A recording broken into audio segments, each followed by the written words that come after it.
Okay, thanks, Andrew, and thanks very much. And it's lovely to see many names here, people I know and people who's working with us. I'm speaking to you today from the traditional lands of the Gadibanid people in the Great Otway region of Victoria. And here's the local audience and his typical level of engagement with all things academic and me.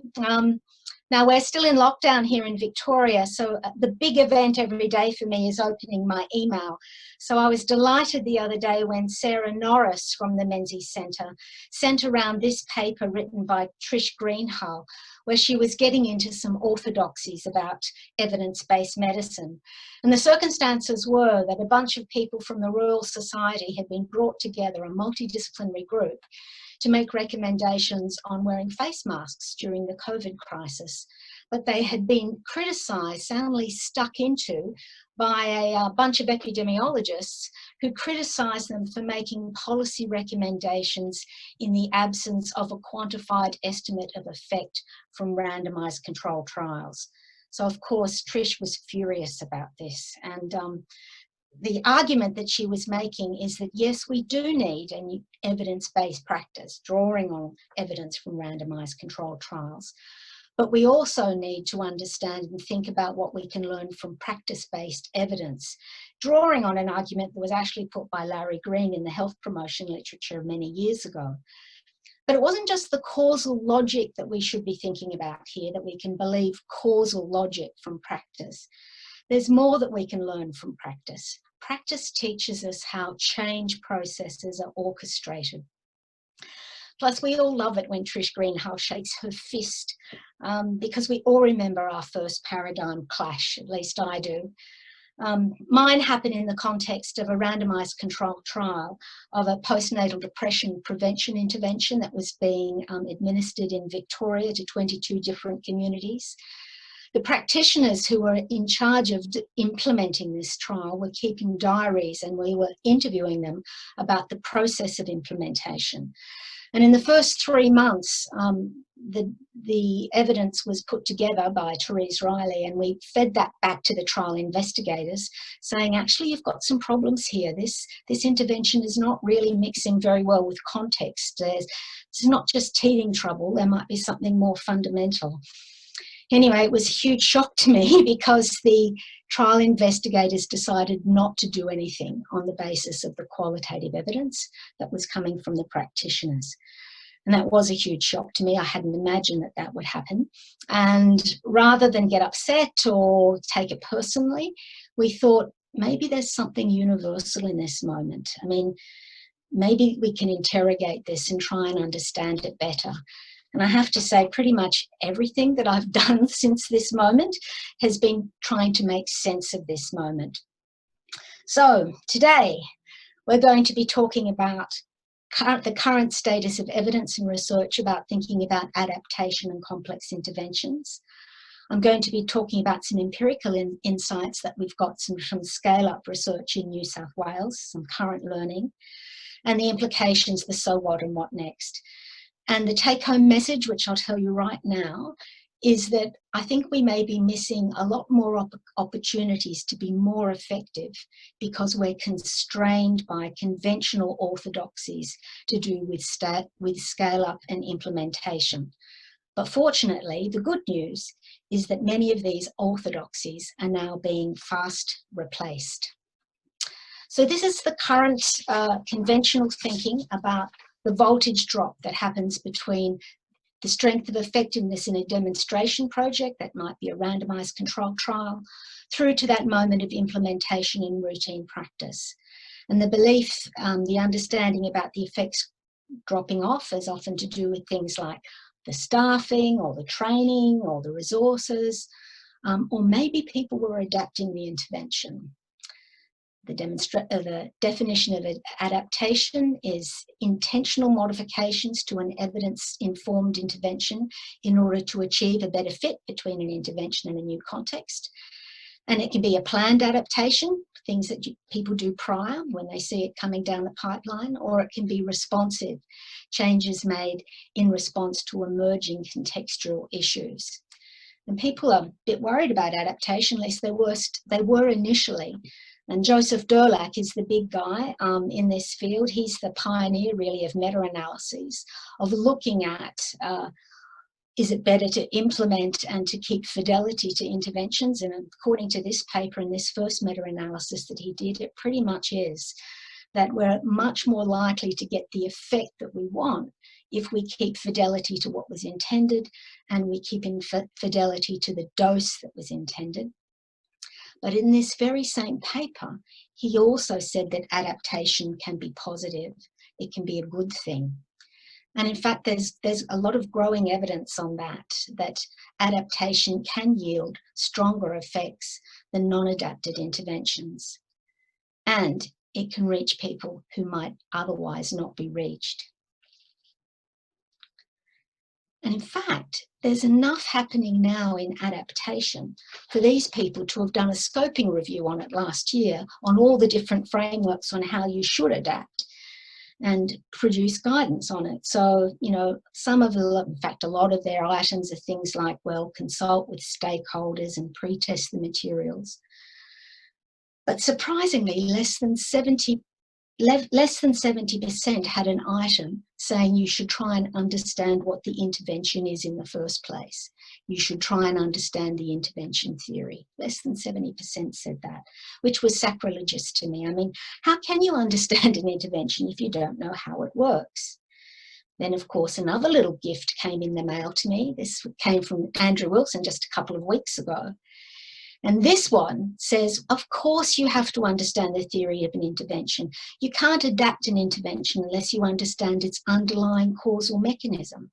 And it's okay for an intervention to look different in different places, providing all those forms of the intervention are performing the same function. That's okay, that's a good thing. And Andrew thought I would like this because, sure enough, back at the time when we were upset about that postnatal depression prevention trial, and we were having that paradigm clash and that epistemological crisis, we put forward exactly the same idea. And this came out in a paper in the BMJ that was arguing that we need to really think differently about fidelity when you've got a complex intervention. So we argued that the conventional view is where the core elements have to be kept in the same form in every single site, but it's okay to have some flexible elements because they don't matter and they can adapt. Versus what we were saying, which is in fact all elements can adapt to context, provided they remain standardized by the function that they perform. They can look different in different sites. In other words, they can take different forms. And we had an example of that. Funnily enough, it was a prevention depression intervention, where we first of all have the principle of the intervention on one side. So all people require facts about depression. And if you standardize that by form, which is the yellow column, everybody gets exactly the same patient written information kit. But if you standardize it by function, you allow all the intervention sites to devise their own kits and to devise that according to local literacy or language or cultural learning styles. And ditto for all the other parts of the intervention. There's a way of making it look exactly the same in all the sites, or blue column, allowing it to be different and allowing it to be tailored. So that was the idea that we put forward. Now the point is now is that it's taking off. It's an idea that's starting to get some legs. Essentially, we were saying that the voltage drop in effectiveness from a demonstration project to routine practice, rather than being like this, is in fact like this, that the voltage drop is prevented if complex interventions are context adapted at the cluster randomized efficacy stage. This means that you're shovel ready for implementation right at the start if in the cluster trial at the beginning, everyone has been allowed to adapt to context. So as soon as we published that, we actually got an email from Trish Greenhouse saying, ooh, when you're in England, you must pop in, we must chat. And I also got an email from Ray Pawson, who said, oh, look, I already knew that, of course. This is the realistic evaluation guy. But in fact, in our paper, we credited someone that wrote about this 6 years earlier, some people that argued that rather than having a fidelity camp versus a reinvention camp, there's one approach that could reconcile both the positions. And they argued that fidelity can be maintained to the program's mechanism of operation. Fidelity is if reinvention is permitted in implementation if the causal mechanism is preserved. So that was exactly what we were arguing. And now the idea is taking off, which is why it's exciting. These authors, for example, have used the idea to go back and try and make sense of mixed evidence in patient-centred medical home care. And they've gone back and constructed a form and function matrix, which is kind of a fancier way of saying blue columns and yellow columns, and gone back to make sense of what the intervention really looks like and how it should be rolled out in future. And these people are using it in the context of a randomised controlled trial.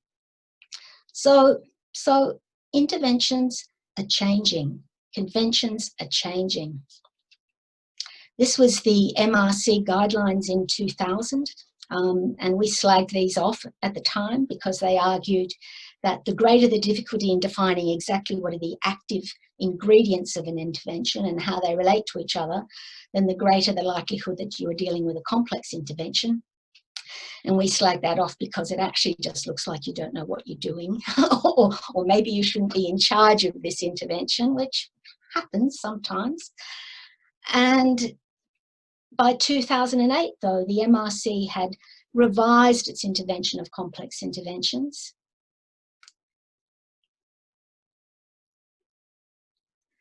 But to me, that still doesn't capture the degree of interaction with context. And that to me is the thing that's the most important. But you don't just want me to be convincing you how adaptation is not a threat to fidelity. What you might want to be able to quote is someone with more authority who says it's not. So this is where the MRC is now in relation to this. They've got 2 guidelines coming out this year, one in adaptation and one in complex interventions. And the one in complex interventions is owning the fact that it has to take on board new methodological and theoretical approaches. And I'm quoting here.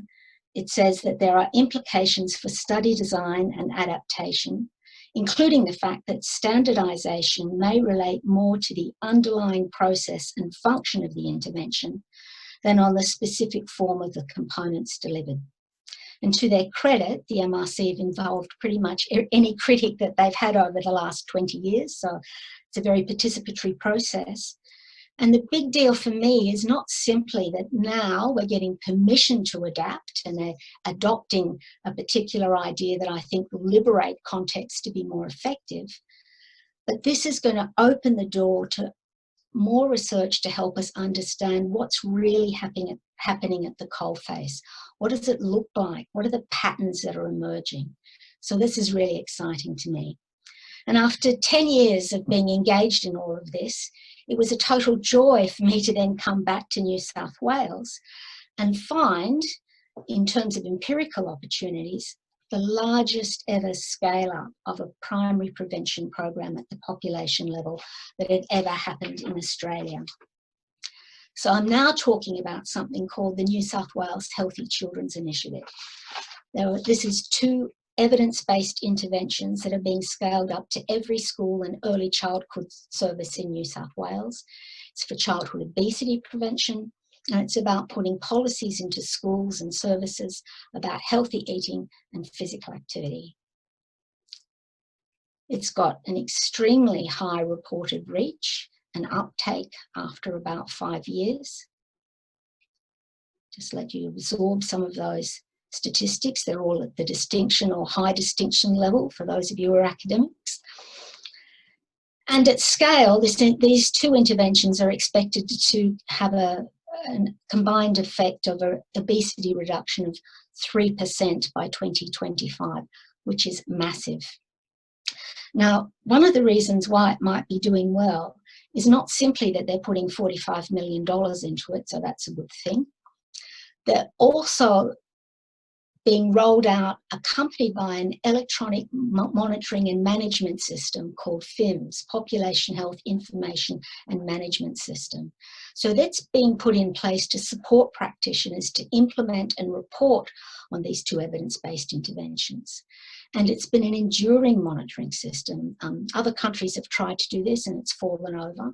There's something about the way in which this is working and the way it's being supported that's made it enduring. And we were fortunate enough to be allowed to do a behind-the-scenes ethnography of FIMS use and practice in every local health district in New South Wales, allowing us to appreciate how the agents in the system are acting and how the system itself is adapting. And I was particularly excited because this paper had come out saying that complexity theorists were already thinking that what happens in a complex intervention is there's self-organising goes on, that the practitioners start to interact and work out ways to absorb and contribute and change and make something work. And it can be harnessed for better outcomes. If you go totally crazy and do complete complexity adaptation, then you can get these impacts on infection control and treatment compliance that have larger effect size than if you're using very standard methods. So it's very exciting. However, New South Wales wasn't using complexity language, at least right at the start of the Healthy Children's Initiative. But 4 years later, by the time we rocked up, the new secretary was talking about something called tight, loose, tight implementation, which means you should be tight about the problem and the goal that you want to address. You should be loose or flexible about the way to reach it. And you should be tight and specific about the target to be achieved. Now, that is a standard way of, that's the standard way in which complexity is talked about. And it turns out that the HCI the Healthy Children's Initiative was consistent with this anyway, because they had adopted this loose form of implementation. So basically, as researchers, we went in to look at what does loose mean and what could we learn about implementation from those change agents at the coalface. Well, I have to tell you, it was a bit confronting at first. We found out that, and here's a picture, here's the formal recording system on one side, but next to it there's another recording system, another electronic spreadsheet, and next to it is written materials, and they're all being used at the same time. And this is happening right across New South Wales to different degrees. But when you analyse that, when you interrogate what's the pattern or what's the reason for that, we found that there were 6 main functions. 3 of those functions were really just kind of worrywart stuff to make sure they didn't lose data and to have backups. So that was directly associated with the HCI, Healthy Children's Initiative. But the other functions were things like helping teamwork, or helping to track relationships with sites, or keeping track of the extra work being done to achieve the obesity goals, but also extra work being done to address some of the other issues that people were seeing. And so one of our first papers was looking at divergent practice styles and the fact that people were doing more than simply adapting. They were operating on a wider front and incorporating the Healthy Children's Initiative into a broader system of practice. So we observed that some people were focused just directly on the KPIs, and some places were just doing this. We called this KPI-driven practice. But there were also people that were focused on longer-term goals, and they were more relationship-driven. They had their eye on the prize of what else can we achieve as a result of being in this school. And there were some people that had this equity focus. They were using resources to help those schools and sites most in need. And essentially, I guess, and this is a word I learnt later, is that practitioners were constantly working out how to meet the state's needs, what the obesity goals were, while meeting other needs at the same time. And in complexity language, that's called multi-solving. And it makes sense because there's a big literature on a thing called syndemics, you know, that problems themselves in the world don't occur singly, they occur in groups. Well, we're just saying that practitioners constantly engage in the fact that problems are clustered all the time. So they see the obesity issue, that might be what's getting them in the door, but they're also seeing the mental health issue, and they're thinking about ways to deal with that, and they're keeping track of things like that in their notes. The behind-the-scene methods gave us all types of insights. We got a fabulous story from Victoria Lobley on the use of apple spirals. So if you don't know an apple spiral, that's that lovely thing that comes from this machine. And this came from a practitioner who said that she'd gone into a school and she was talking to a teacher, and a teacher had said, in my last school, we had apple spirals, and apple spirals were great because even kids that didn't even bring their lunch to school, they didn't even care about fruit, they got really excited about apple spirals. And the practitioner said, I can bring you an apple spiral. Now, I know that might sound on one level daft and trivial, but I need to tell you it is truly, truly not. We also had stories about practitioners showing up in schools and a principal saying, actually today I've got 8 kids that are displaced, 8 kids that are technically homeless. And it's incredibly valuable for a practitioner to be standing in front of them that has the familiarity, the trust, the reliability and the relationship and an entire health service behind them to help in those moments. And if they're helping in those moments, that's what's also going in the notes. In fact, Victoria Lobley did a whole paper now on the multiple roles of educational program materials. And we found that they were used for standardising the intervention across the different sites, and maybe that was their purpose. But they were also used for flexibility within the sites. They've been used to engage the teachers in producing stuff themselves. They're providing opportunities for creativity as well. And this is really important for simply deflecting boredom, because this program has been out there at this stage for 4 years.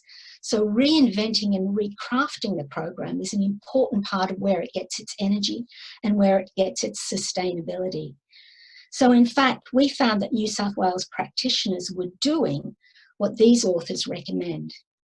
And these authors were arguing, traditional approaches to spreading innovation tend to assume that once an innovator has developed an idea and successfully piloted it, that it can be diffused and taken up by others in a straightforward way.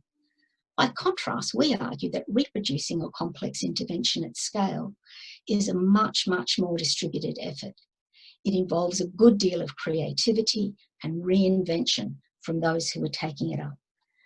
Now, the Health Foundation is the largest single non-government organisation in the UK that's involved in health improvement, and they spend £37 million a year on this. So this is their standard authorised, this is what they think, this is their official view. So we're enormously excited to see this level of validation. But we also decided to go for broke and look at adaptation in a way that the textbooks are now talking. And the textbooks are not just saying that intervention, context, fit, dynamic is one of the things that you look at in adaptation. They're arguing that scale-up and adaptation research should also consider how the intervention impacts the organisational unit in the system as a whole, in the wider system. In social ecology, adaptation is a phenomenon at a population level about emergent patterns of organisation that represent some advantage as a whole. So we wanted to investigate that as well. So Abby Haynes did some interviews for us with health promotion directors in all the local health districts in teams ranging in size from 8 to 98.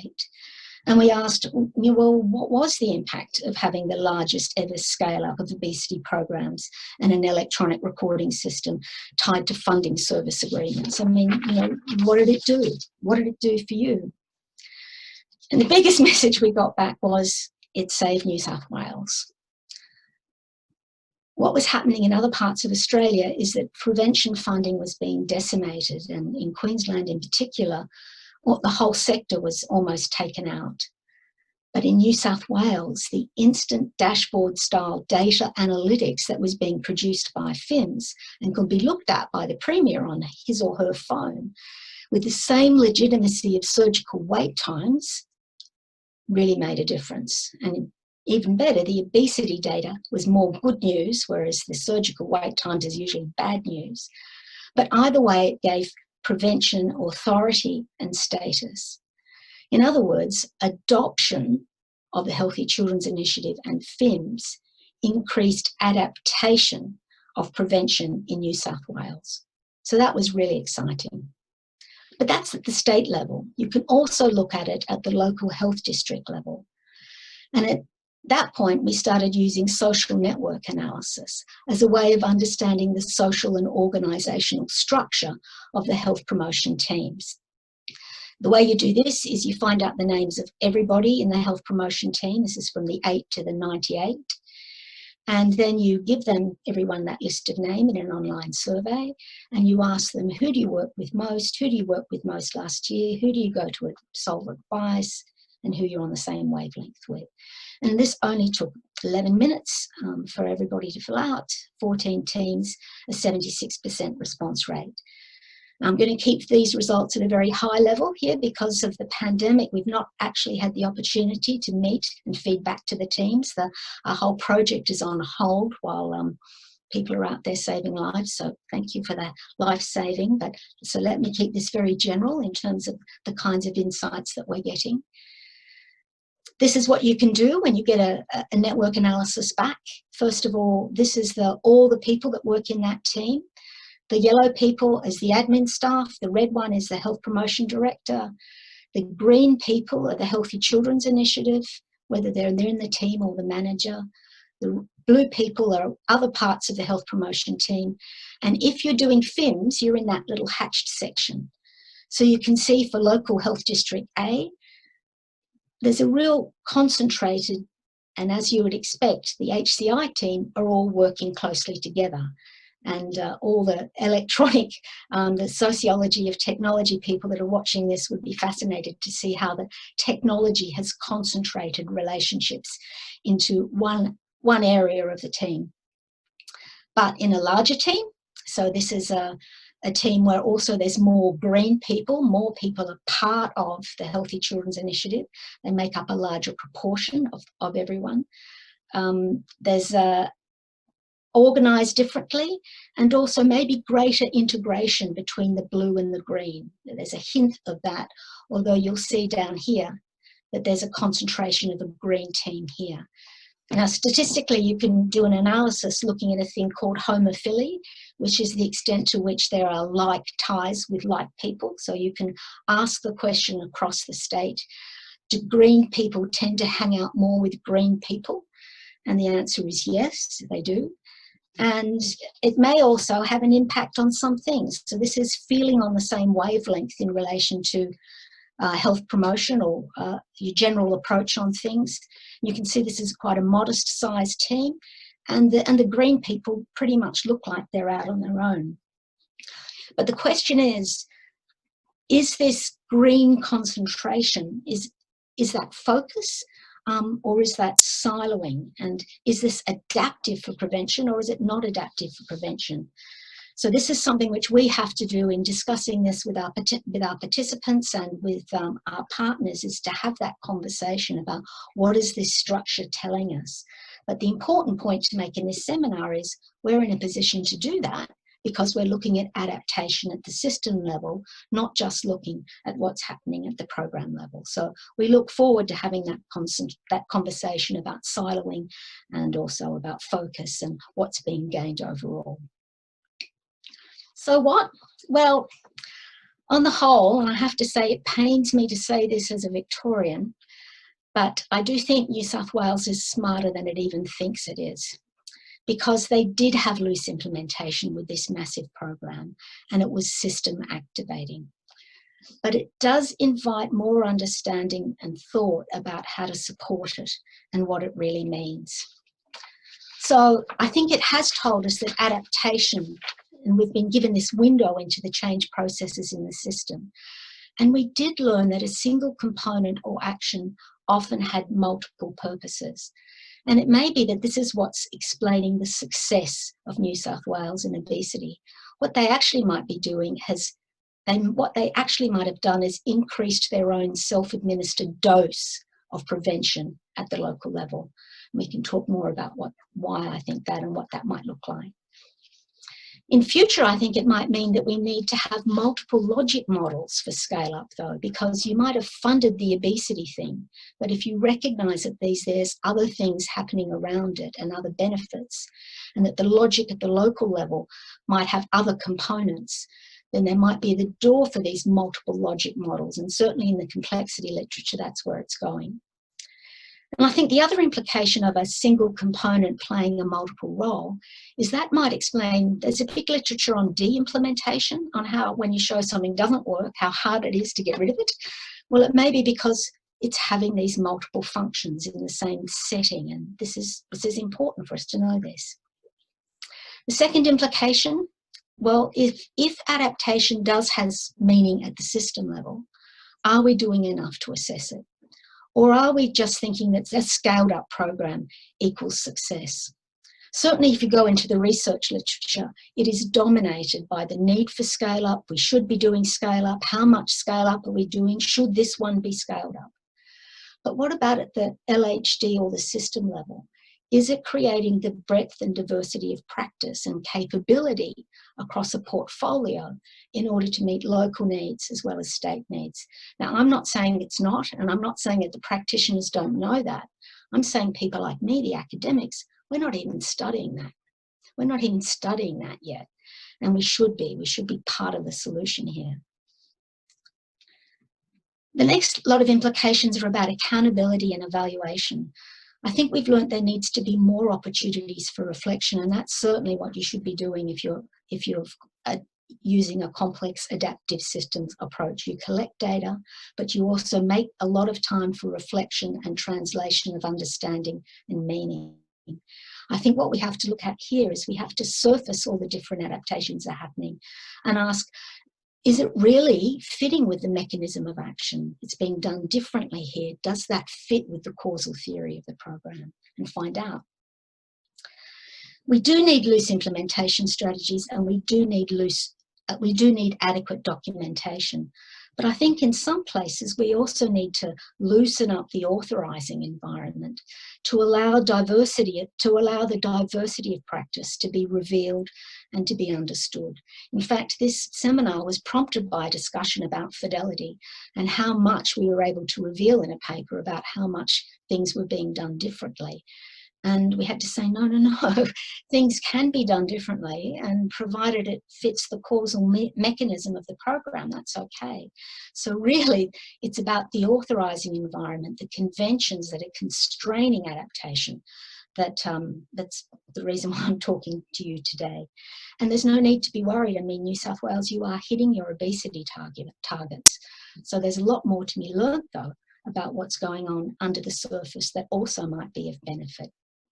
In fact, I think we should be spending more time and investment detecting and measuring the multiple outcomes that a single program might be having. Liz Waters and Lisa Gibbs a few years ago published a paper, a randomised controlled trial of a school-based obesity prevention intervention, which showed quite modest impacts on reported nutrition. But the big thing they showed was this huge impact on parent engagement in school. Now, parent engagement in school is huge. In disadvantaged schools, if you can have an impact on that, you can have multiplier effects for all kinds of things, all the way through to the child's educational transitions and socioeconomic status. So I'm basically arguing that if you've got a complex intervention, you have a lot of interaction with context. And instead of tight, loose, tight, maybe you should have tight, loose, lots of outcomes, and recognise that that's the benefit. Because really, I guess I'm saying everyone has something to contribute to building a new orthodoxy about where and how knowledge is created. And learning from frontline practitioners, I think that's what the new era is. So thank you, and thank you particularly to our participants in the research. Some of I know have joined us today, and I'm sorry we haven't had the chance to have any other face-to-face feedback than what we've done so far, but there's more to come on the other side of this pandemic. And to say thank you for the research team and the research partners who are within New South Wales Health that enabled us to have a look behind the scenes and see what we could learn from looking behind the scenes. I think it was a very wealthy, productive exercise. Thank you. Thanks, Penny. We've got a number of questions here that